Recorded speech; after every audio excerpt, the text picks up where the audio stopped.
വർഷത്തെ പൃഥ്വിരാജിൻ്റെ 2026 പൃഥ്വിരാജ് ചിത്രങ്ങളെ പറ്റിയാണ് പറയുന്നത്. ആദ്യത്തെ ചിത്രം ഐ നോബഡി എന്ന് പറഞ്ഞ നിസാം ബഷീർ ഡയറക്റ്റ് ചെയ്ത നിസാം ബഷീർ റോഷാക്കിന് ഡയറക്ടർ ഒരു സൈക്കോളജിക്കൽ ചിത്രമാണ് ഐ നോബഡി. രണ്ടാമത്തെ ചിത്രം ഖലീഫ, വൈശാഖ് ഡയറക്റ്റ് ചെയ്യുന്ന ഖലീഫ ഒരു ബിഗ് ബഡ്ജറ്റ് പടമാണ്.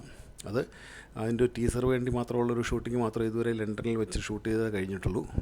മൂന്നാമത്തെ ചിത്രം സന്തോഷ് ട്രോഫി, വിപിൻ ദാസ് ഡയറക്റ്റ് ചെയ്യുന്ന സന്തോഷ് ട്രോഫി. വിപിൻ ദാസിൻ്റെ നേരത്തെ പടം ഗുരുവായൂർ അമ്പലനടയിൽ എന്ന് പറഞ്ഞ പടം ഒരു പക്ക കോമഡി ചിത്രമായിരിക്കും.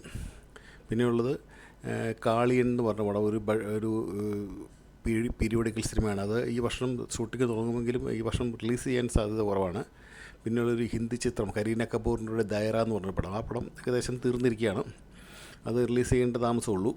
പിന്നെയുള്ളത് ഒരു കാമിയോ റോള്, അതായത് നമ്മുടെ പള്ളിച്ചട്ടമ്പി എന്ന് പറഞ്ഞ ടോവിനോ തോമസിൻ്റെ സിനിമയിലൊരു കാമിയോ റോളിൽ പൃഥ്വിരാജ് വരുന്നുണ്ടെന്നാണ് അറിയുന്നത്. ഇത്രയാണ് പൃഥ്വിരാജിൻ്റെ മെയിൻ റിലീസ് ചിത്രങ്ങൾ. പിന്നെയുള്ളത് രാജമൗലിയുടെ വലിയൊരു പടം വാരണാസി, അത് ഈ വർഷം കാണാൻ സാധ്യതയില്ല, അടുത്ത വർഷം 2027 റിലീസ് വെച്ചിരിക്കുന്നത്. ഇത്രയാണ് ഏകദേശം പൃഥ്വിരാജിൻ്റെ ഈ വർഷത്തെ ചിത്രങ്ങൾ കേട്ടോ. ഓക്കെ.